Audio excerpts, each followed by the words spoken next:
Hey nerds, Farmer Jesse here. Welcome to Growers Daily, your daily dose of ecological farming insight. It is Wednesday, November the 12th, 2025, and today we have a special treat for you as I jumped on the phone with the great Yoko Takemura to chat about the farm that she runs with her partner Alex Carpenter called Assawaga Farm in Connecticut. But also, Yoko compares Japanese agriculture, where she travels almost every year, to the U.S. She talks about a few growing tips for Japanese crops and other crops from Asia. She explains a really interesting cover cropping approach and more. So let's do it.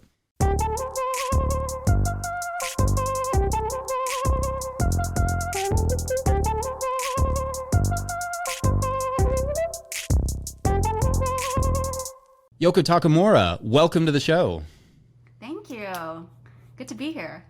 Great to have you. I always look forward to these chats. Maybe, though, for those of our listenership and our viewership who don't know your work, could you tell us a little bit about the farm and maybe like markets and scale, location, those sorts of things? Absolutely. So I co-own and manage Assawaga Farm with my partner Alex Carpenter. We are located in Putnam, Connecticut, which is in the northeast corner of the state. We're right by Rhode Island and Massachusetts, so if you can imagine, like right up in the northeast corner. So back in 2016, we were looking for land, and we found this property on Realtor.com. And we saw the land, and it kind of checked all the boxes. Honestly, a bald eagle flew over. Maybe we talked about this story in our first episode of the No-Till Growers podcast, but yeah, there's just these signs of like, this is your property kind of thing. And so we just felt like this is it. So we purchased it in early 2016. It's 22 acres in total. About 5 of them are open and the rest are wooded or wetlands. And it was raw land, so literally nothing on the property. It was just a blank canvas for us to envision our farm. So we spent 2 years kind of preparing the land. We built this house that we live in. Well, this is actually the second floor of the barn that we built. So the first floor is used for, wash pack, storage. Our farm stand is in one part of the barn. So we built this, we put a driveway in, our septic field, our greenhouse. We got power out here. So there was just a lot of infrastructure projects going on in the first 2 years. And then by 2018, we were ready to start our season. So back then we went to 2 farmers markets in Boston. So one was in Somerville and the other one was in Brookline.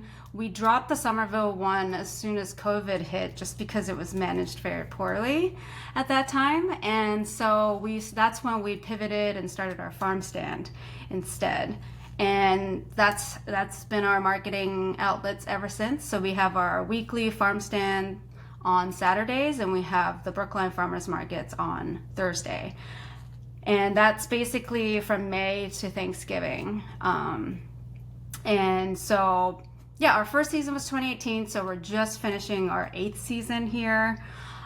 We have 3 people helping us who is on our crew. We've got 2 full-time crew members who start from around March, April, go up until Thanksgiving. And our part-timer is 3 days a week, and that position starts around April and goes until September. And yeah, we're really excited because for the first time ever, we'll have our full crew return next year. So we're really looking forward to that. Did you say, I know you said 5 acres open. Did you say how many are actually in cultivation? Oh, right. Okay, so we are growing on about an acre. We just added a high tunnel at the beginning of last year, but basically we haven't really expanded our footprint much beyond what we had in our second year. So yeah, when I say an acre, I mean like the beds as well as the paths between it, but not like the bigger kind of paths around the field, if that makes sense. So because you have like hedges and stuff too, right? Yeah, so not including like our hedgerows. Yeah, Driveway just, and like, that sort of stuff. yeah, exactly. Like bigger walkways. And then maybe just talk for a minute about your production. You all do a variety, it seems like, of different no-till practices and low-till practices. Can you talk a little bit about like what your, I don't know, sort of soil management style is? Yeah, I mean, that's a big question. I know, yeah, it's a hard one anymore. And it's certainly changed from that time that you interviewed us on the No Till Grows podcast. But we've been no-till from the beginning. We got inspiration from Brian O'Hara before we even started our farm, so we were very like dead set on being no-till from the beginning. We've been making our own compost for I think about 5 years now.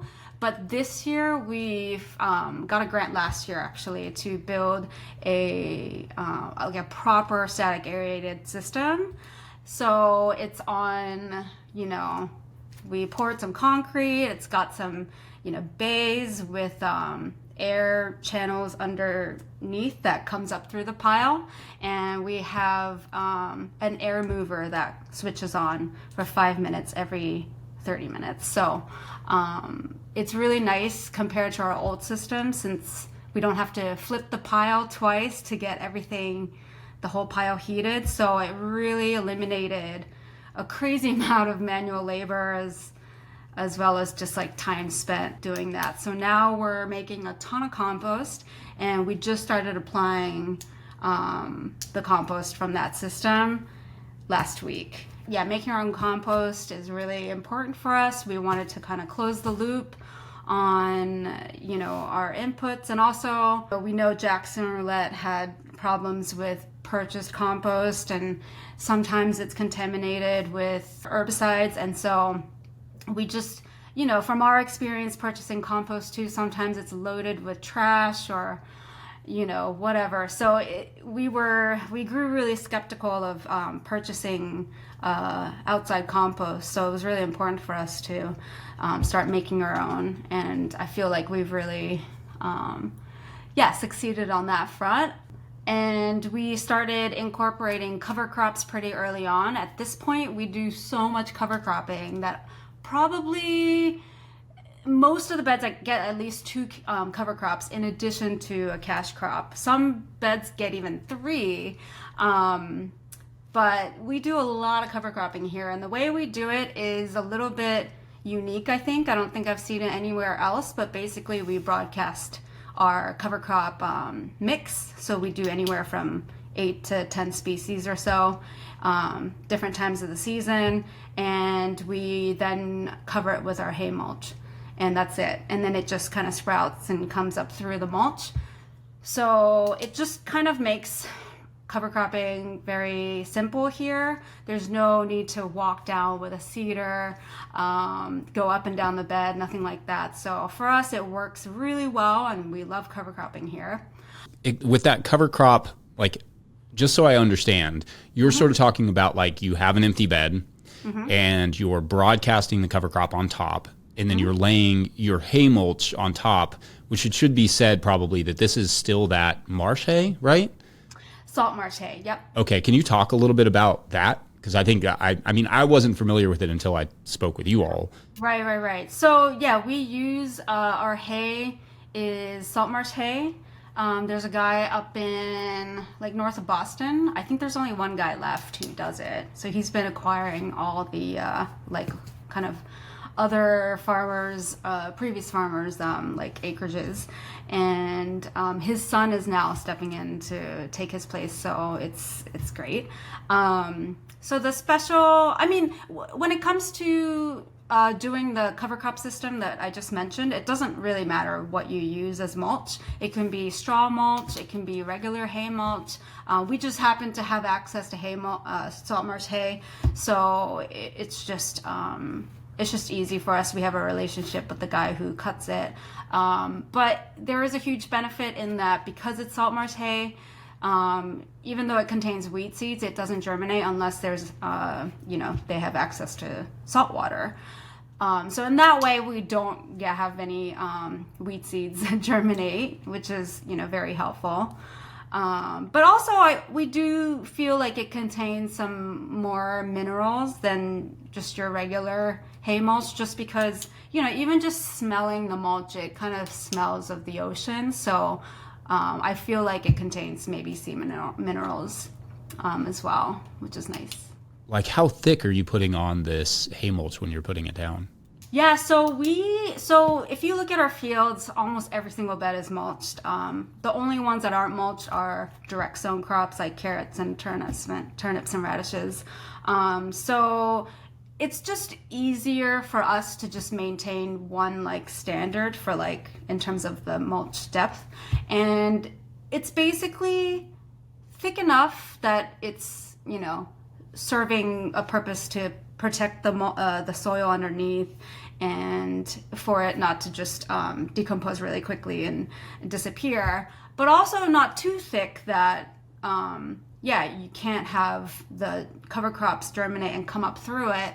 And also we found that back then when we first started applying mulch, when we did it really thick, it did seem like the rodents really liked to that build nests underneath. And it's also because we mulch every bed, it means that, say, if we need to sow carrots in a bed that is mulched, we do remove the mulch from that bed. So we get a leaf rake and just like rake it to the side. We collect it, we put it we get those Vermont compost sling bags. So we use that to kind of like temporarily hold our mulch. But basically, we are, it's coming on and off and on and off. So honestly, if it was any thicker, you're having to deal with even more mulch. And so anyway, it's like we have just this perfect kind of density of hay on our beds. Yeah, that's very cool. I mean, I think you and I could talk about cover crops all day long. So we'll save that maybe for another time, because I love that conversation. But for the moment, we're going to take a quick break. And when we come back, we will talk about some specialty crops. Be right back. Today's episode is brought to you by Farmhand. Farmers who partnered with Farmhand say they grew an average of 63% this year because it's more than software. Farmhand is your business coach and assistant, helping to sell out, save time, and grow smarter with real data from real farms, shaping websites that convert, campaigns that sell, and fulfillment systems that run smoothly. Curious what that looks like? Meet the founder, Ari, at farmhand.partners/no-till and see the same insights and support the fastest growing farms rely on every week. That's farmhand.partners/no-till.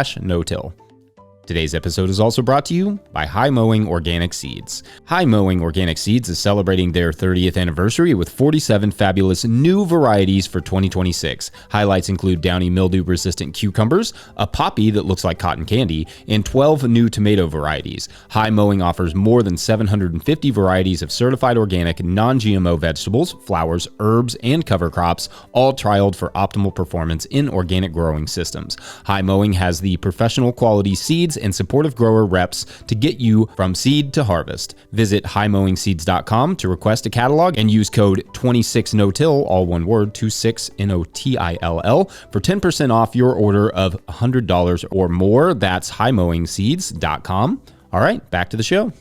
All right, Yoko, as you may know, we like to take questions from our Patreon members, and this one I've actually been sitting on for a little bit, maybe too long, but here goes. This one is from Patreon member Kim, who writes, quote, "Hi, Jesse, can you do a series or an interview with someone who grows Asian vegetables such as Napa cabbage, garlic chive, bok choy, ong choy, gai choy, or loofah? I'm interested in their growing conditions and pest management. I've been trying to grow Asian greens and have a low level of success outdoors. They grow well in hydroponics, but easily bolted or have lots of pests.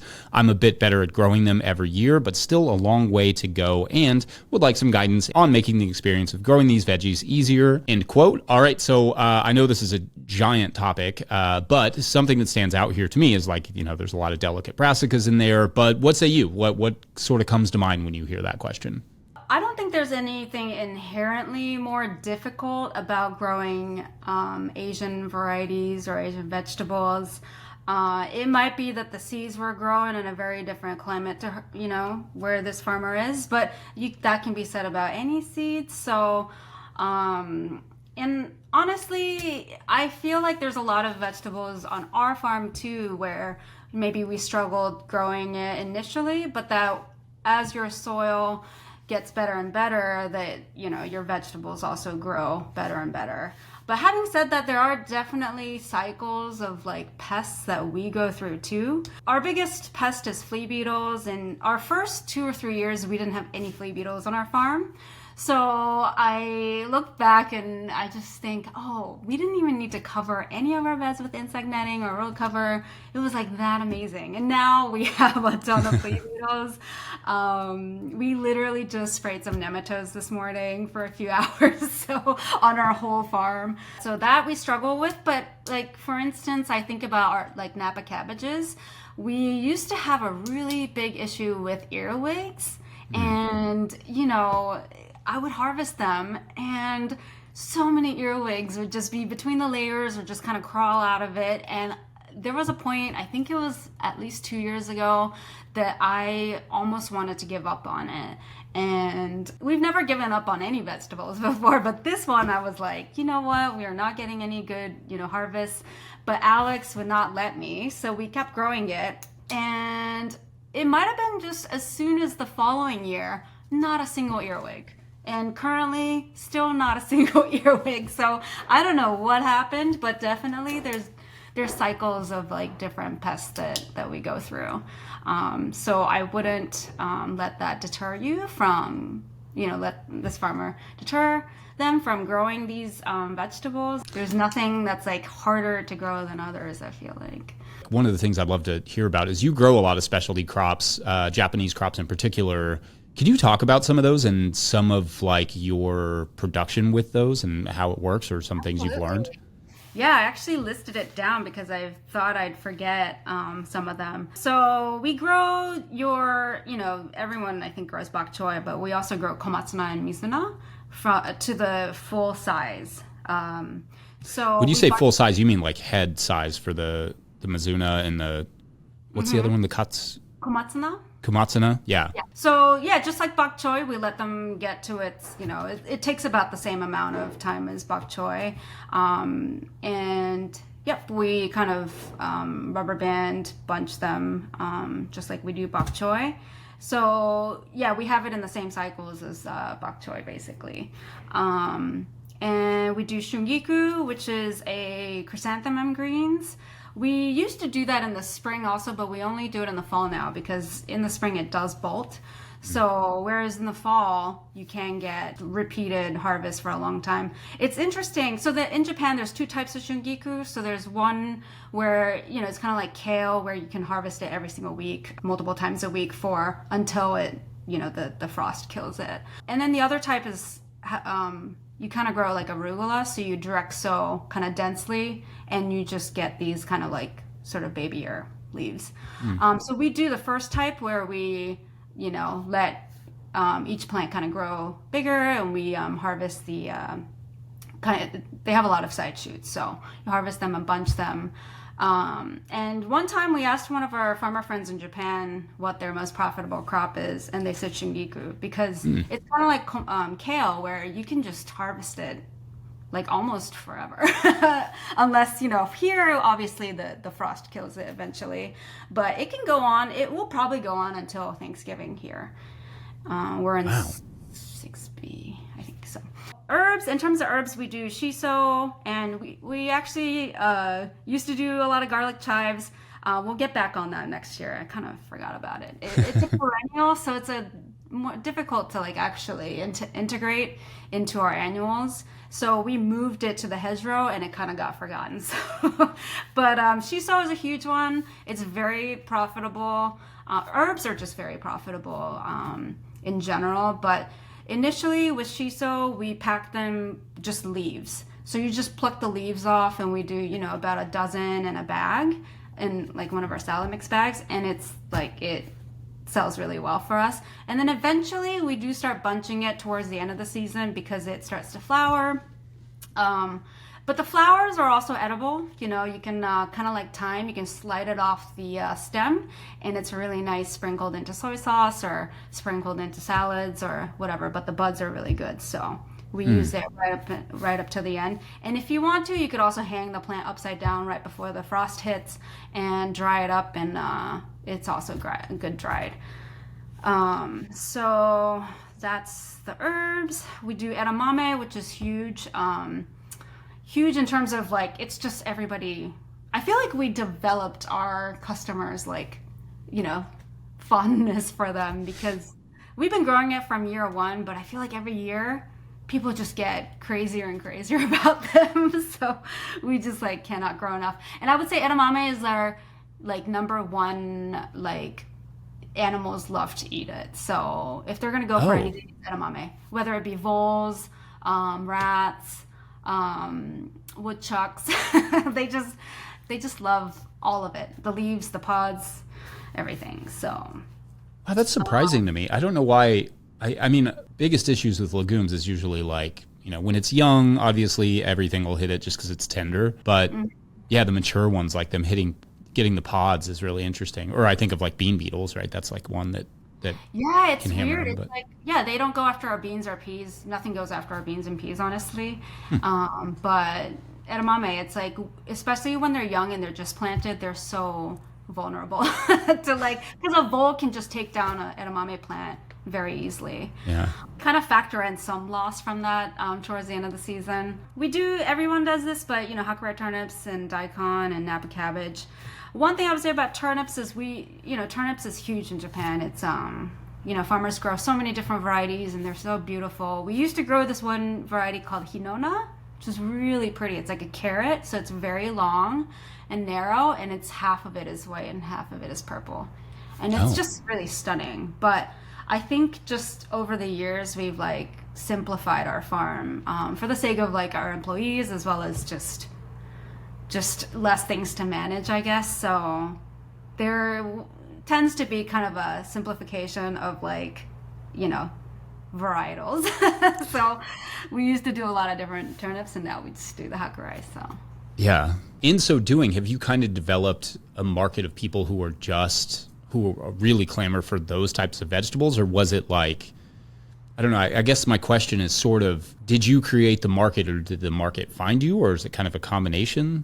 So you mean in terms of like just any of these? I mean, in terms of your customer base, any of them, yeah. I mean, some of these, like I struggle to sell Napa cabbage, even when it's like beautiful. It's really interesting actually with Napa because we go to Brookline and Boston, which we knew had a large Japanese population. So we didn't think we would have an issue selling, sort of slightly less common things there. But our farm stand, I did think, are we going to be able to sell? It definitely doesn't sell as well as the more uncommon stuff. It doesn't sell as well here. But Napa's, I mean, people buy it up here. I'm surprised. I mean, a lot of people like to pickle, make kimchi with them. It's not hard to sell at all for some reason, even in the local market. Yeah, that's so interesting. I mean, even with some of those more obscure ones, I think, even turnips, we always struggled a little bit with that one. But turnips too, it's similar to Napa, where I think there's definitely more people discovering turnips for the first time, like the hakurei turnips, but it sells really well here. It sells really, really well. That's cool. Speaking of Japanese farming and those sorts of things, we're going to take a quick break. And when we come back, we'll talk a little bit about Japanese farming versus American farming. Be right back. Today's episode is brought to you by Johnny's Selected Seeds. Johnny's Selected Seeds is a proud supporter of Growers Daily. At Johnny's, they do more than sell seeds. They grow them. They trial them to see how they perform on Johnny's research farm in Maine and across the U.S. and Canada.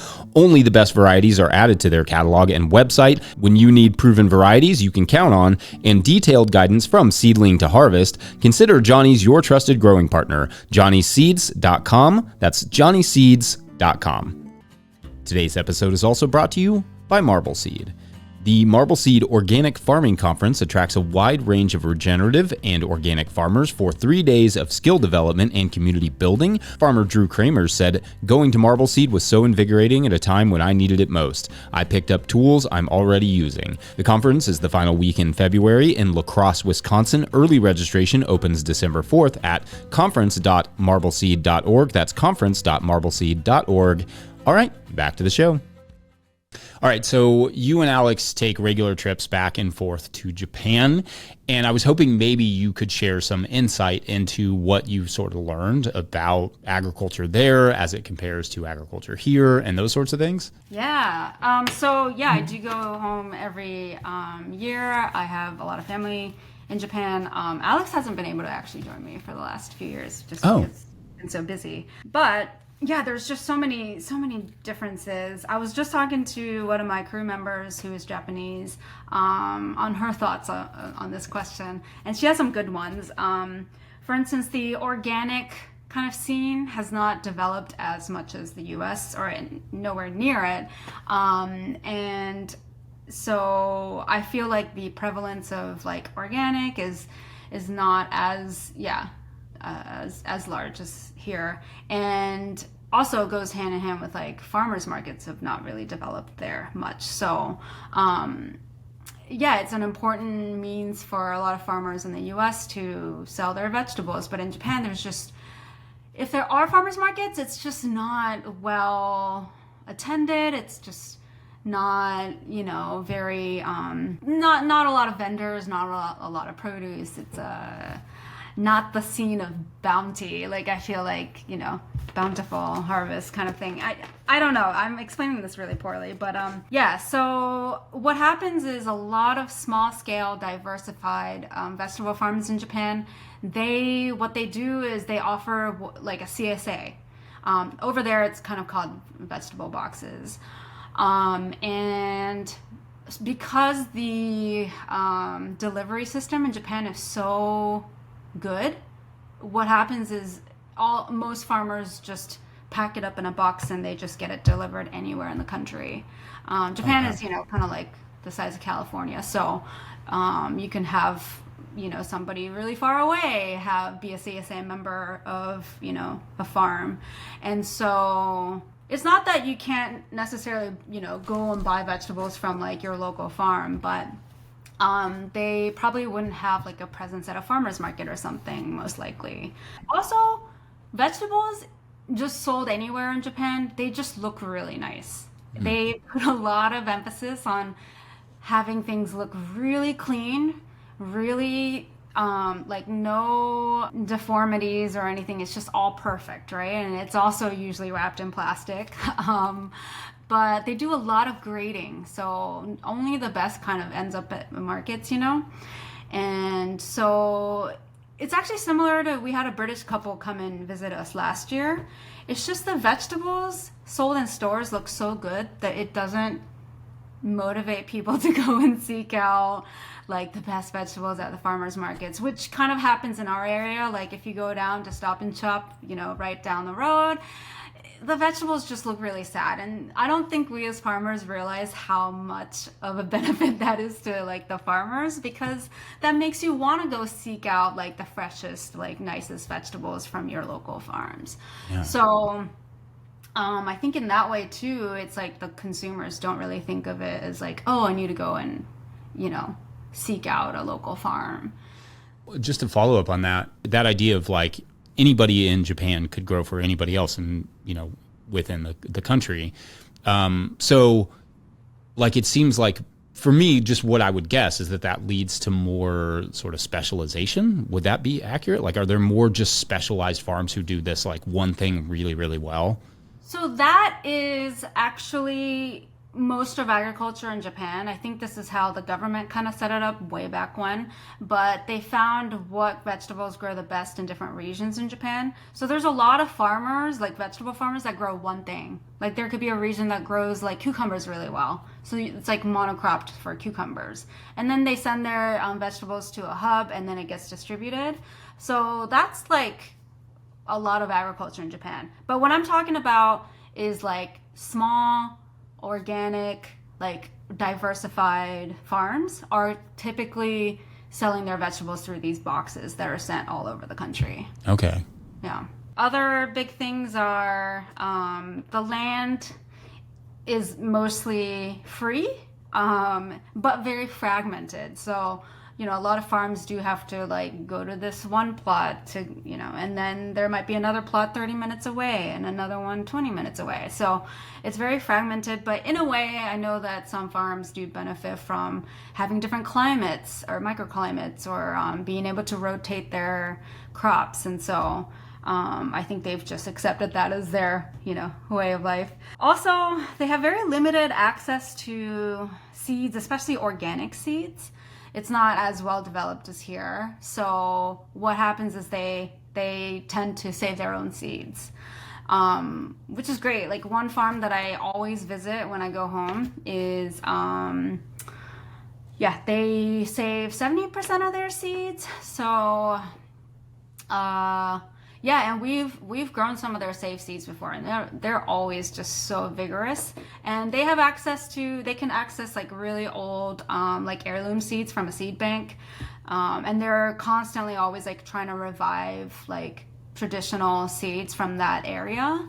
So it's really cool. They're always trying to discover new greens and things, and bring back its history, and share that with the community. So that's really cool.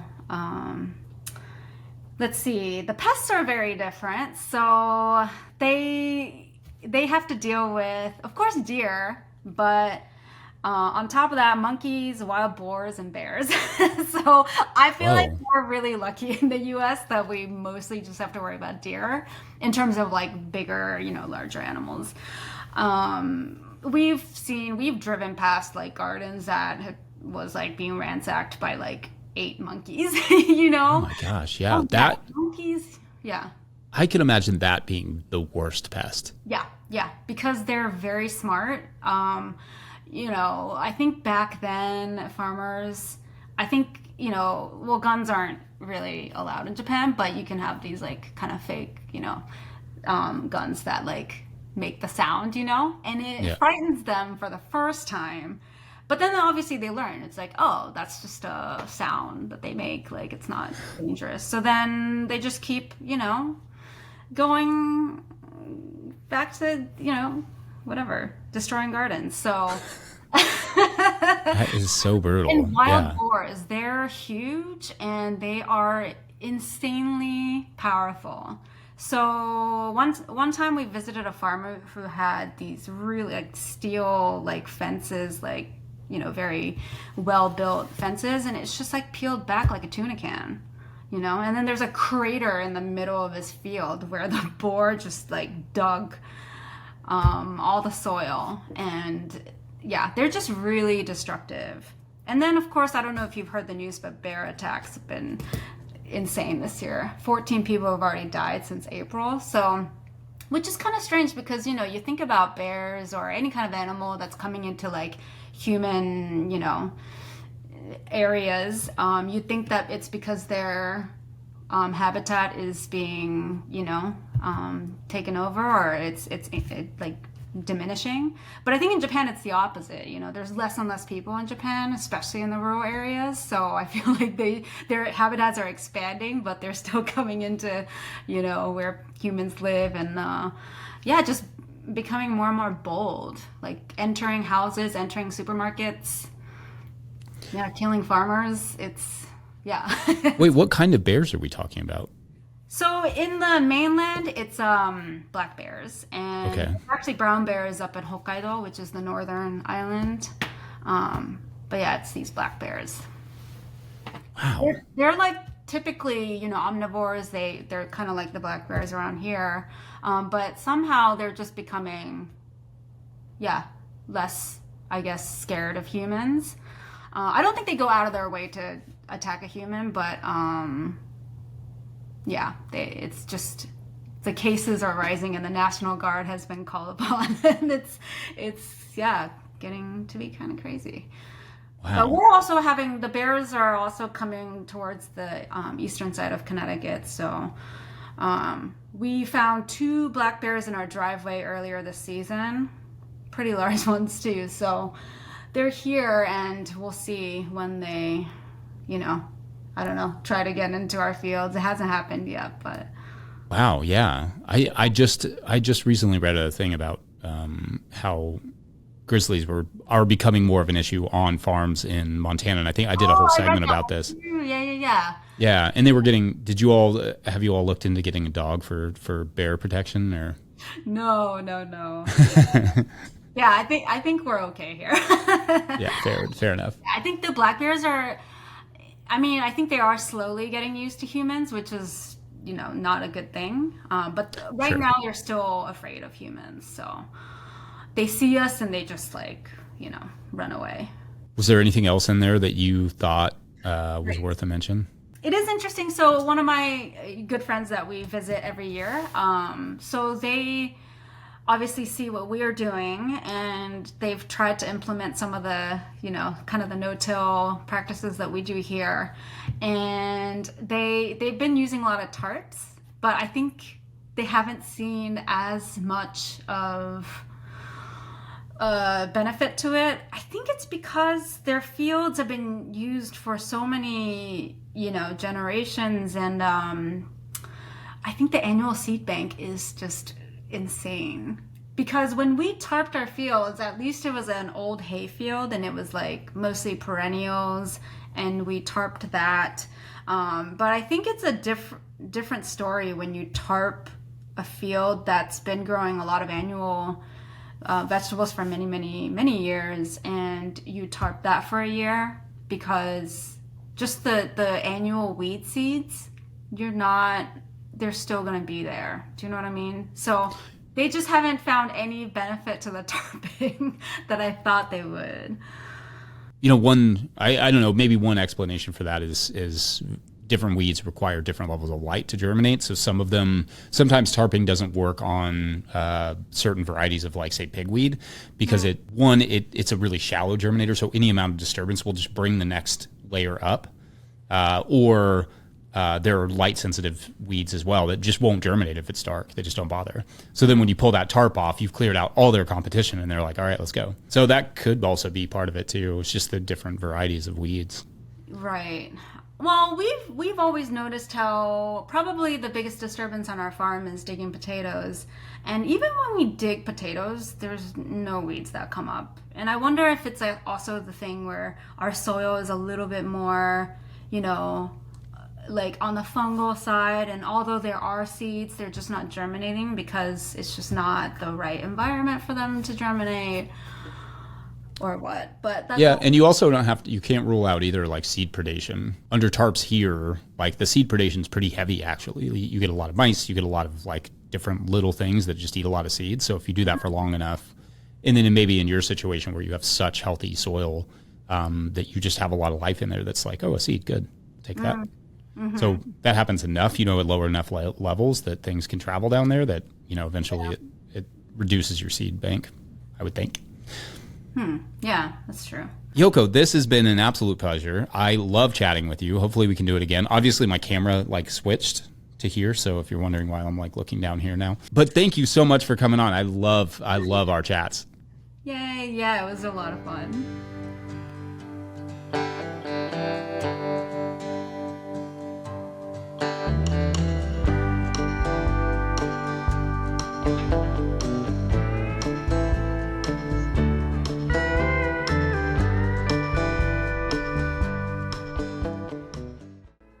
All right, I hope you enjoyed hearing from Yoko as much as I did. I will link Assawaga Farm in the show notes, and we will actually have Alex on at a later date to chat about that compost system that Yoko mentioned.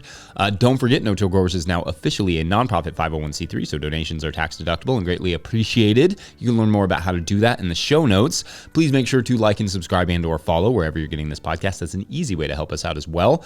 Enormous thank you to all of our show sponsors, and if you'd ever like to sponsor the show, you can reach out to Farmer Michelle at notillgrowers.com. Huge shouts to Willie Breeding for the theme music and Mike Hilbert for the production help and editing. Also, shouts to Epidemic Sound for the background music that you can hear. Pick up a hat or a copy of my book, The Living Soil Handbook, at notillgrowers.com to support our work ahead of the holidays. You better hurry up. Big thank you to everyone over at patreon.com/notillgrowers, where at a certain level, or if you just bump up from one level to another, or you sign up in the month of November, you get a shout out on the show. So big shout outs today to Bill Price, William Wiley Madrow, Dwight Yoder, Lynn Tompkins, Steve Hurlbut, Rebecca S., Lee Shelley, Brian McCarthy, Larry Shepard, Martian Cindy, Chris Mann, Richard Gould, Norsk Guard Farm, Sue Rowland, Thomas Van Wart, Tyler Lloyd, Andrea Fronti, Tobias Deerdorf, Toss Mann, Cedric Reed, DP, Kat Brannigan, Little Row Farms, Hank Zecca, Ashley Sharp, Jill Crosby, Madison, Scott Roser, Laura Britton, Alberto Diaz, Peter Broad, Jason Ruel, Earth Care Farmer Jane Murner, Meredith Light of Granite Springs Farm, Grown Up Farm, Bob and Ann Patton of Hexhamshire Organics, Jared Kirst of Rivendell Farm, and Fiona and Donnie of Firefly Farm. Huge shouts to all of you for supporting us in whatever way that you can. All right, so as you will remember in this week's story, ex-Governor Ginger has discovered a new plant on her farm and has asked an ecologist friend to come check it out and see if that ecologist friend can help Ginger identify what it is. And when the ecologist gets there, she tells Ginger that she has no idea what the plant is, but she takes some pictures and samples and sends it off to a colleague and says she will get back to her. But a few weeks pass and nothing. Meanwhile, the plant keeps growing. Ginger calls the ecologist but can't get a hold of her. Ginger just assumes she's being ghosted, and she contacts some other people that she met when she was governor, because you meet a lot of people, and more people come, they take samples, and then basically they disappear. Now, Ginger had just recently heard this story about this frog that was basically zombifying people in the South. So she was a little concerned. So she wondered why. What is happening here? Surely this is not the exact same story, and it isn't. But that is for tomorrow on The Power Plant. Or maybe that was already the name of one of these stories. No idea. But anyway, thanks for watching and or listening. We will see you then. Bye.